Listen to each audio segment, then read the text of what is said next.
Depression کی بیماری آج کے دور کی سب سے اہم اور خطرناک بیماری بن چکی ہے،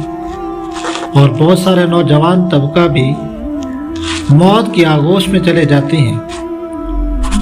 تو ڈپریشن کی علامات میں سے سب سے پہلی علامت مسلسل رہنے والی اداسی،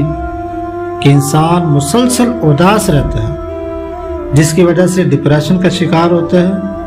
اور بالآخر موت تک انسان پہنچ جاتا ہے۔ نمبر 2، نہ ختم ہونے والی سوچیں، کہ انسان کی سوچیں اتنی زیادہ ہوتی ہیں، خیالات اتنے زیادہ ہوتے ہیں جو نہ ختم ہونے والے ہوتے ہیں۔ نمبر 3، خود اعتمادی کی کمی،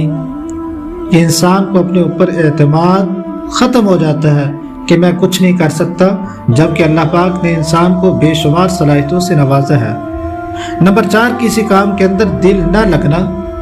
اور نمبر 5، خود کو تکلیف دینا، اور نمبر 6